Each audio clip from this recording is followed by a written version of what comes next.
하나님의 숨결이 막바지를 향해 가고 있습니다. 여기까지 잘 따라와 주신 여러분들 정말 치하하고 사랑하고 축복합니다. 그런데 우리의 이 말씀 묵상이 여기에서 끝나는 것이 아니라 2024년 새로운 프로젝트로 1년을 한 번 더 가게 됩니다.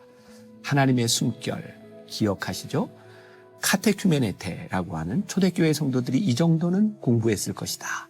우리들이 365개의 주제로 우리들이 배웠어요.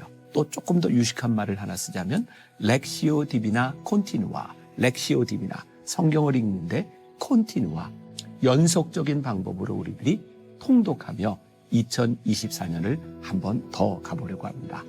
무엇보다 2023년 우리 신혜라 집사님이 함께 이 책을 읽어주셨고 제가 해설하는 방식이었죠. 2024년에는 미날이라고 하는 유명한 CF 성우가 또 위클리 묵상을 읽어드리고 제가 또 해설하고 여러분들은 또 함께 성경 통독을 하게 됩니다. 중요한 참여 방식을 여러분들에게 알려드리죠. 이 하나님의 음성, 하나님의 숨결을 넘어 하나님의 음성이라고 하는 이 묵상집이 가지는 특징이 있습니다. 자, 우리 묵상은 일주일에 한 번 위클리 묵상으로 하자. 일주일을 살아갈 중요한 말씀을 우리들이 함께 묵상하고 제가 해설하고 그것을 듣고 여러분들이 소그룹에서도 활용할 수 있도록 그렇게 책을 편집했고요. 그리고 화요일부터 주일까지 매일 여러분들이 말씀 묵상을 하면 성경을 1년 동안 한번 통독하게 되어 있어요. 중요한 것은 이 말씀 통독으로만 끝나는 것이 아니라 매일매일 통독한 그 말씀의 근거에서 묵상할 수 있는 묵상 포인트가 준비되어 있다는 것이죠. 지금처럼 유튜브 채널을 통해서 제가 매일 아침 여러분들과 만나고 제가 성경을 읽어드리겠지만 이 안에 묵상집을 여러분들이 잘 활용하셔야 될 것 같아요. 미리 여러분들에게 광고를 드리는 이유는 2024년 1월이 시작되기 전에 여러분들이 이 책을 구입하셔서 처음부터 함께 가자고 하는 의도가 있습니다. 자, 하나님의 숨결을 넘어 하나님의 음성으로 2024년을 승리할 수 있도록 매일 묵상에 함께 참여하고 성경을 한번 다 같이 읽고 듣고 쓰면서 렉시오 디비나 콘티누아 창세기부터 요한계시록까지 우리들이 한번 배울 수 있는 그런 좋은 시간이 되었으면 좋겠습니다. 도전! 하나님의 음성 기대합니다.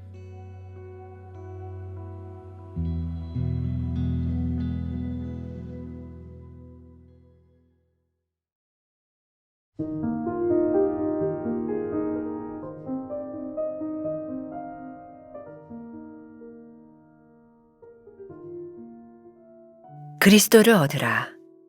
빌립보서 3장 1부터 9절.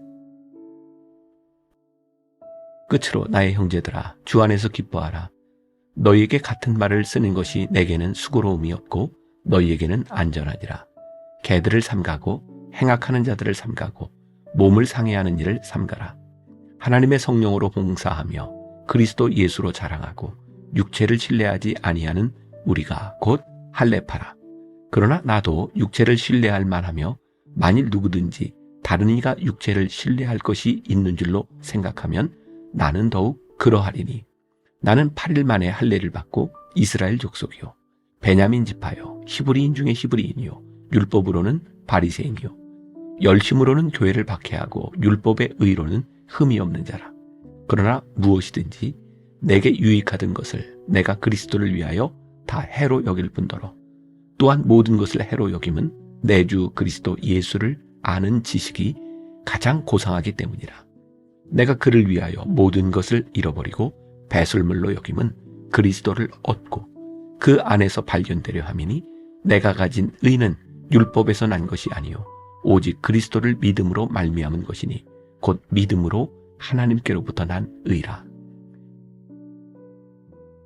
그리스도를 안다는 것은 얼마나 귀한 일입니까? 구원받은 백성으로 사랑한다는 것 또한 얼마나 귀한 일입니까? 바울은 부활하신 예수님을 만난 이후 그리스도를 따라 사는 것이 가장 고상한 일임을 확신했습니다. 그는 그리스도를 얻기 위해 모든 것을 버렸습니다. 권리도 포기했고 유익을 줄 수도 있는 소유권 또한 포기했습니다.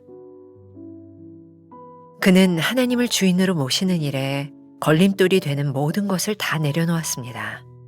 바울은 새로운 차원의 인생을 발견했습니다. 그는 진리의 영이신 성령과 날마다 동행하는 삶을 살게 되었습니다. 주님이 일하시는 현장을 붙쫓아 다녔습니다. 바울은 주님이 사랑하는 것을 사랑하고 주님이 소중히 여기시는 것을 소중히 여기며 그의 지정의를 온전히 주님께 굴복시켰습니다. 형제들아, 나는 아직 내가 잡은 줄로 여기지 아니하고 오직 한 일, 즉 뒤에 있는 것은 잊어버리고 앞에 있는 것을 잡으려고 표대를 향하여 그리스도 예수 안에서 하나님이 위에서 부르신 부름의 상을 위하여 달려가노라. 그리스도를 얻는 자는 영생을 얻습니다. 짐 엘리엇은 에콰도르 원주민 선교를 준비하다가 마을에는 들어가 보지도 못하고 강가에서 죽임을 당했습니다. 세상은 그의 죽음을 어리석고 헛되다고 여길지 모릅니다. 그러나 엘리엇은 생전에 이런 고백을 했습니다. 영원한 것을 얻고자 영원하지 않은 것을 버리는 사람은 결코 바보가 아니다. 영혼을 아는 사람의 고백입니다. 나의 간절한 기대와 소망을 따라 아무 일에든지 부끄러워하지 아니하고 지금도 전과 같이 온전히 담대하여 살든지 죽든지 내 몸에서 그리스도가 존귀하게 되게 하려 하나니 이는 내게 사는 것이 그리스도니 죽는 것도 유익함이라. 예수 그리스도께서 나의 전부가 되십니까? 하나님 한 분만을 나의 주인으로 고백합니까? 그리스도를 얻은 후 내 삶에 어떤 변화가 생겼습니까? 오늘은 12월 23일입니다. 그리스도를 얻으라 라고 하는 제목으로 함께 말씀을 나누어 보려고 합니다. 오늘 본문 말씀이 빌립보서 3장 1절부터 9절까지 말씀인데 이 말씀은 여러분들이 장절은 몰라도 이게 이 말씀이었구나 라고 들어봤음직한 그런 말씀이죠. 7절에 이런 말씀이 있습니다. 그러나 무엇이든지 내게 유익하던 것을 내가 그리스도를 위하여 다 해로 여길 뿐더러. 사도 바울의 유명한 고백이죠. 사도 바울이 예수님을 믿고 난 이후에 내가 이 모든 것을 다 배설물로 여겼다. 사도 바울은 어떻게 이런 고백을 할 수 있었을까요? 그리고 크리스마스를 이제 며칠 앞두고 있는 우리들에게 그런 도전을 두고 있는 여러분, 그리스도를 얻으십시오. 우리들이 그리스도를 얻는다고 하는 것은 아마 얻었다는 증거는 우리도 사도 바울과 같은 이런 고백을 할 수 있을 때가 아닐까. 여러분들에게는 도전을 던져봅니다. 그리고 저에게 도전을 던져보는 거죠. 내 인생, 내 삶에서 나는 그리스도를 얻었는가? 내가 그리스도를 얻음으로 인하여 나는 어떤 것을 배설물로 여겼는가? 내가 그리스도를 알기 전에는 이게 진짜 중요하다고 생각했는데 그리스도를 알고 보니 이거 별로 중요한 게 아니구나. 내 삶의 가치에 어떤 변화가 일어났는가? 오늘 우리에게 주시는 굉장히 중요한 도전이죠. 무엇이 여러분들의 삶의 가치를, 여러분들의 삶을 바꾸어 놓았습니까? 2006년 제가 대강절에 대한 시리즈 설교를 할 때에 제가 만나게 게시판에 올라왔던 어떤 분의 글이었죠. 강릉에 사시는 그분이 이름을 밝혔으니까 최인규 권사님의 글이 게시판에 올라 있었는데 제가 그때 그 게시판의 글을 읽어드린 적이 있어요. 벌써 18, 9년 지난 일인데 기억하는 사람이 누가 있겠습니까? 한번 읽어보겠습니다. 축복만을 바라고 육신의 안일함을 추구하고 육신의 정욕을 이루기 위해 신앙생활을 하면 아주 유치한 신앙생활 가운데 빠지게 됩니다. 우리의 소원이 이루어지지 않을 때 실망하게 됩니다. 경제적인 어려움을 지날 때 원망하는 마음이 듭니다. 참다운 신앙은 어떤 상황 가운데서도 주님을 바라보는 신앙을 잃지 않고 하늘나라를 바라보며 살아가는 것입니다. 오늘 우리들이 물어야 하는 가장 근본적인 신앙의 질문. 나의 유익함이 그리스도의 유익함과 동일한가요? 이 물음에 대하여 예스라고 대답할 수 있을 때 진정한 축복을 소유하는 사람이 되는 것입니다. 저는 자식을 키우면서 많은 것들을 깨닫습니다. 이전까지 이해하지 못했던 교인들의 마음을 많이 이해하게 됩니다. 저는 그렇게 입시에 매달려 기도하는 부모들을 잘 이해하지 못했습니다. 좀 그런 일에 초연할 수 없나? 그런데 우리 아이가 시험을 보면서 많은 관심이 가고 목회자로서의 부담이 되는 것을 깨닫게 되었습니다. 얼마 전 치른 시험에서 떨어진 아들을 데리고 차를 타고 밤늦게 나갔습니다. 자신이 인터넷으로 확인을 하고 활기차게 아빠, 저 떨어졌어요 라고 말하던 눈이 차 안에서 흐느끼는 것을 보았습니다. 아빠가 설교 시간에 시험 본다고 말만 안 했어도 좀 나은데 나한테는 사생활이 없어요. 제 마음속에는 내심 아들이 시험에 붙었으면 하는 마음이 있었습니다. 우리 아들이 교회 생활을 이렇게 잘하면서도 좋은 학교에 간다는 것을 자랑하고 싶었습니다. 물론 저에게도 실망이 된 것이 사실입니다. 그런데 제가 깨닫게 된 것이 몇 가지 있습니다. 첫째는 자녀의 입시 문제로 인해 기쁨을 누리는 부모보다는 아픔을 느끼는 부모들이 훨씬 많다는 것입니다.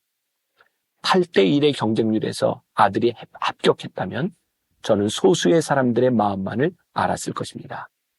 둘째는 제 아들에게 있어서도 다른 사람보다 훨씬 적은 노력으로 공부한 결과가 좋았더라면 이 아이는 평생 세상을 쉽게 보고 나중에 더 큰 아픔을 경험할 수도 있으리라는 것이었습니다. 분명한 것은 내가 유익하다고 생각하는 것이 신앙적인 눈에서 볼 때 그렇게 유익하지 않을 수 있다는 것을 깨닫게 된 것이지요. 제가 이 글을 여러분들에게 읽어드린 이유가 있습니다.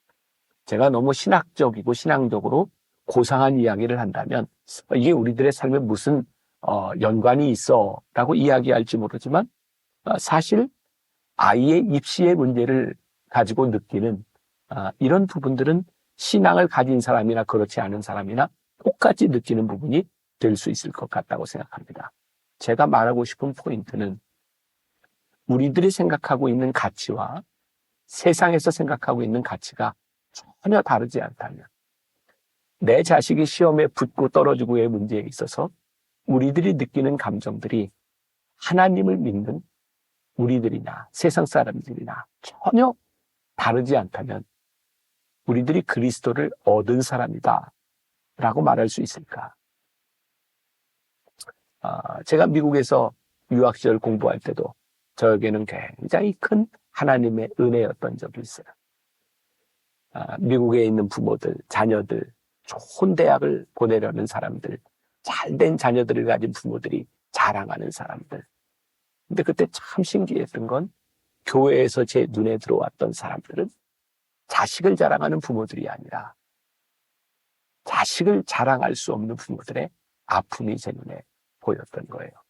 그리고 그때 제가 물론 파타임으로 사역을 하고 있었지만 사역을 했던 것은 자녀들로 인하여 기뻐하는 사람들을 위한 사역들이 아니라 남몰래 눈물을 흘리는 사람들, 그리고 미국 땅에서 미국 남자들과 함께 결혼했다 버려진 사람들의 아픔, 그들과 함께 사역을 했던 그런 일이었어요. 저에게 있어서 모든 목회의 가치가 중요하고 잘 사는 사람이나 못 사는 사람이나 잘난 사람이나 못난 사람이나 다 중요하지만 그 순간 가장 귀하게 보였던 그 사람들의 눈물이 저에게는 참 복된 그런 믿음의 기억이었다는 생각이 들어요. 여러분들의 삶에 유익한 것은 무엇일까요? 우리가 그리스도를 얻음으로 인하여 우리들의 삶에 달라진 가치는 무엇일까요?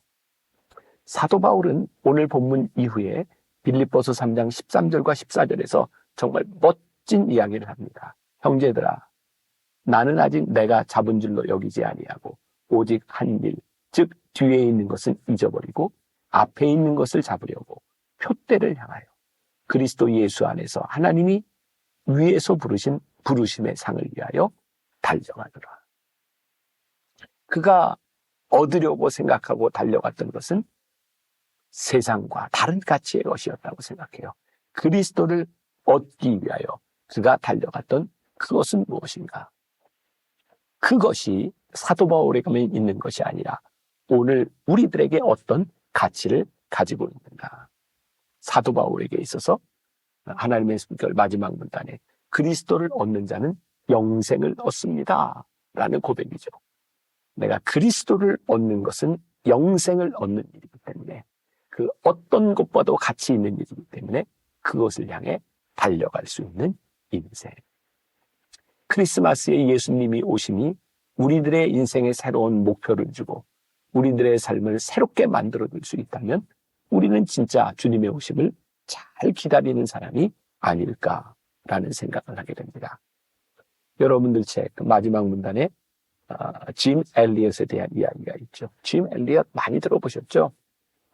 짐 엘리엇이 에콰도르 원주민들을 위해서 선교를 준비하다가 한마디도 말씀을 전하지 못하고 무참하게 살해되었던 코랄라이 강가에서 무참하게 죽었던 그의 모습을 바라보며 그 당시 사람들은 그렇게 얘기했죠.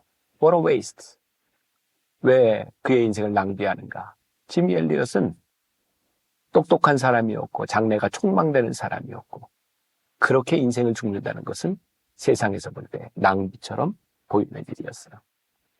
나중에 그의 아내 엘리자베트 엘리엇이 그의 남편의 글을 모아서 남편의 전기를 쓰죠. 전능자의 글을. 그 전능자의 글을 가운데 가장 인상적인 구절이 하나 있어요. 남편이 공부하며 그 책상 위에 붙여놨던 글귀였죠. 영원한 것을 얻고자 영원하지 않은 것을 버리는 것은 결코 바보가 아니다.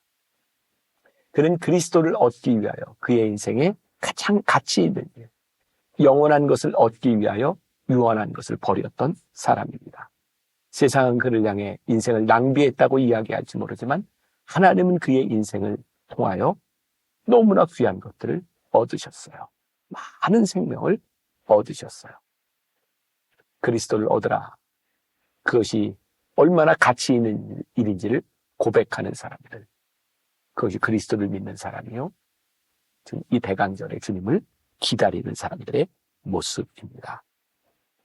카일 아이들먼의 책 오늘 제자로 살기에 나오는 짧은 글을 읽어드리며 말씀을 마감합니다.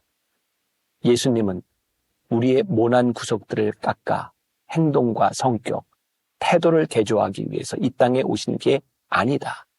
심지어 우리를 더 나은 우리 자신으로 변화시키기 위해 오신 것도 아니다. 복음의 핵심은 예수님이 우리의 옛 삶을 죽여 그분을 위해 새로운 삶을 살게 하기 위해 오셨다는 것이다. 우리가 그분을 닮는 것이 그분이 오신 이유다. 제자가 되고 싶다면 반드시 자기 십자가를 지고 예수님을 따라야 한다. 기도하겠습니다. 크리스마스를 앞두고 있습니다. 예수님 오심이 누군가에게 일어나는 사건이 아니라 나에게 일어나는 사건으로 내가 예수 그리스도를 얻음으로 내 인생에 일어난 변화를 고백할 수 있는 사건으로 우리의 간증이 되는 일로 고백하는 그런 대강절 크리스마스가 되게 하여 주옵소서. 예수님의 이름으로 기도했습니다. 아멘.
주세요.